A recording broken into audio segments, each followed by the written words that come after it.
Welcome back to ARC Maine. Maine's premier mobile raw bar has an exciting summer coming up. Oh yeah, the Lady Shuckers will be very busy leasing the snack shack at Willard Beach, appearing at Thompson's Point during their summer events, and serving oysters at the Hearts of Pine home games. Here to tell us more about all of the excitement is the CEO and founder, Libby Davis. Good morning, Libby. Thank you for being here. Thank you so much for having me. It's really exciting. It's so exciting. It's been amazing to follow your business. And tell us first off how you came to love oysters and start Lady Shuckers in the first place. Yeah, totally. My love of oysters started about 7 years ago. I studied biology in school, and I've always had a passion for sustainability in the natural world.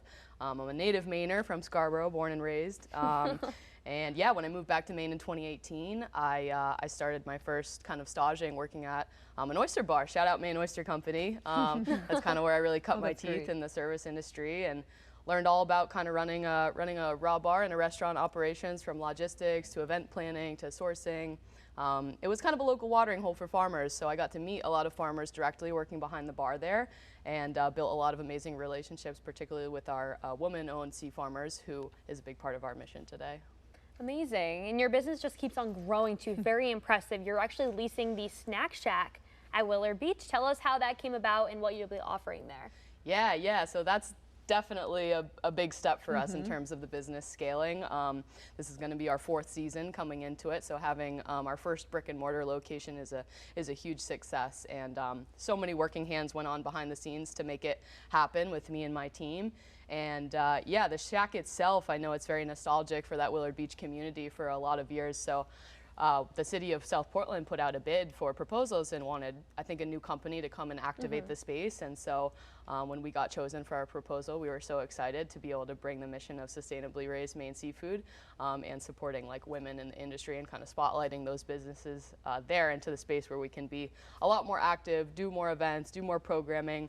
And the things that we're going to offer, I mean, it's going to be a lot of our food truck menu as well. So we're going to have the oysters, we're going to have you know, the kelp kimchi grilled cheese. We source sustainably harvested seaweed a lot in our menu too. But we're also going to have a lot of like snack shack favorites such as mozzarella sticks, pizza slices, French fries, as well as a classic Maine lobster roll. It sounds like the perfect balance of everything and something for everyone, even the kids that maybe don't want the oysters. Absolutely. Aren't brave enough. And we're going to have plenty of grab and go options as well, such as candy, you know, cold drinks, chips, stuff like that. So, you know, part of the Lady Shuckers mission is really all about something for everybody and inclusivity, so we definitely want to make sure that that's reflected in the snack shack. And you can also be found at Thompson's Point during their events and summer sunset series. What do you love about that spot? How's that going so far? Oh my gosh, it's amazing. It's amazing energy there. The senior staff team at Thompson's Point has been so supportive of us being there. So yeah, we have a residency both at the concerts as well as the summer sunsets. And in the concerts, we're going to be located in the pods location, right, kind of as you come in off to the right. And the summer sunsets location, we're going to be set up in the trailer in that same area, but just under the pavilion. And I just love how both demographics are so vibrant. Like there's community there for the sunsets, and it's kind of just like a free-for-all with family and music. And then the concerts bring a whole different type of folk that are really ready to engage and be there for nightlife. And I think Portland needs more of that. And also for people who are coming out of state too, trying an oyster for the first time as well. It's probably very exciting for them. Yeah, I mean, that's my favorite part of what I do, honestly, is getting people to try an oyster for the first time, because I think for a lot of people, maybe they had not a great experience or the texture thing. It can be always polarizing in terms of, it can be a little polarizing in terms of who likes it, who doesn't. And so, you know, if someone's curious about trying one, I'll always offer someone to try one, the first one for free, because I'm so certain that if you get one from me and my team, you're going to love it. And if you don't like it, you never have to try it again. I love that. All right. How has it been serving up oysters at the Hearts of Pine games? And we have to talk about the Patrick Dempsey video. That was amazing. Yeah, thanks. Here it is. That got really good traction. And yeah, honestly, my team served him, so I didn't even get to meet him. But obviously, Patrick Dempsey does a ton for the local community as a Maine guy and with the Dempsey Center. So yeah, to have him slurping our product at Hearts, I think they were Emily's oysters. He was slurping there. Shout out Emily. Yeah, he really enjoyed it. And Gabe, the founder of Hearts of Pine, has just been so supportive from the jump of having oysters at the game. So we're happy to be able to do that there. There's nothing more Maine than having oysters at a professional soccer game, right? It's pretty awesome. You know, I started out shucking out of a cooler by myself at breweries, and now we're at concert venues and stadiums. So it's come a long way. I'm very, very grateful. Very impressive too. You also have a mission of supporting and celebrating women in the working waterfront. Why is that so important to you? I think I just love working with women because they're so dynamic in the way they run a business, you know. They hit every point of it, you know. They don't undersell the marketing piece of it. They don't undersell the relationships piece of it. They don't undersell really caring about the community part of it and trying to serve the community. So yeah, I mean, as a woman, I just wanted to collaborate and have those business relationships with more women. And a lot of times when I talk about Lady Shuckers, it's not just like my company, but it's our company, because it truly feels like there's been this whole community of women on the working waterfront supporting it from the jump. And honestly, I couldn't do what I do without the farmers that we work with supplying us the products. So. And we can tell you're very passionate about the quality of the oysters. Tell us more about where they come from, and do you think that Maine, there's something special about our waters that they make amazing oysters? I think so personally. You know, Maine, we're lucky in Maine because we have this incredible background about sustainable lobster and how, you know, important that is to our economy, and it just has such a great quality and reputation. So oysters, to piggyback off of the seafood brand, is just like an easy sell. So yeah, because of our cold, clean waters here in Maine, I think they produce a brinier oyster with kind of like a sweet finish. That's a lot of the times how we describe Maine oysters. And yeah, the farms I source from are among the best. A lot of them are coming out of the Yarmouth-Freeport area, and that's actually where our Lady Shuckers oyster farm is located as well, in Yarmouth off Lanes Island, that hopefully we'll have our first market oysters harvested from this year.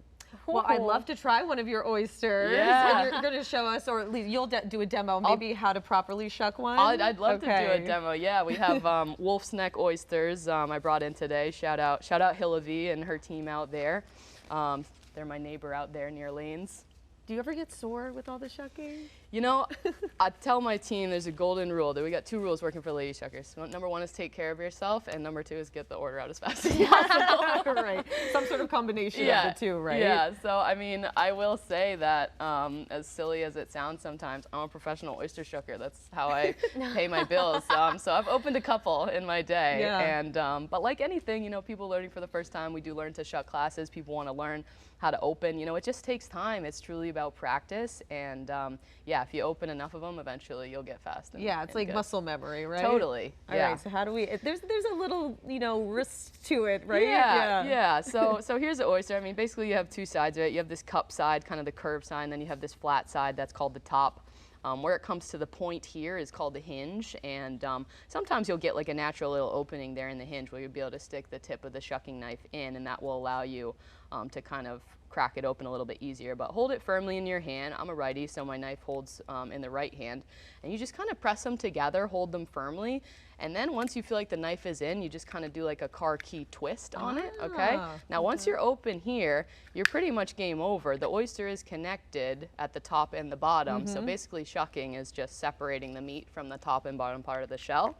So I'm just going to kind of slide the knife along the top here, and it's really important that we want to make sure that we don't you know, damage the oyster itself, because it really does, you know, quality shucking can affect the entire tasting experience for the customer about the oyster. So we pride ourselves on not just amazing Maine oysters, but quality shucks as well. So that one looks pretty good to me. You can see really good. everything's intact there, and then the final move is just going to be separating that abductor muscle from the bottom part. And that's a must, too. Yes, because when you go to eat it, sometimes you get stuck, and then I'm like choking on the oyster. Oh, look, we got some lemon too. That's one of my favorite things. Is that your to put on favorite? an oyster, yeah. Yeah, that's a real classic way to do it. So all right, I'm gonna slurp away. Sure, I'll eat it after the break, though. Okay. And as I slurp away, let everybody know where they can find you and follow your journey. Yeah. So please tune in to see us at all the Thompson's Point events. We'd love to see you guys there. We're at the concerts and the sunsets on Thursdays and Fridays. They kind of interchange. We're at all the Hearts of Pine home games, and then the grand opening at Willard Beach is going to be this weekend from 10 to 4. We're going to be open weekends in June going forward, and hope to be 5 days a week, Wednesday through Sunday. By the season. Amazing. Congratulations. Thank you so much. How was it, Katie? Delicious. Good. So good. Thank you. Amazing quality. Thank you for having me. Oh, thank you so much for being here. Yeah, so exciting. And check them out this weekend at Willard Beach.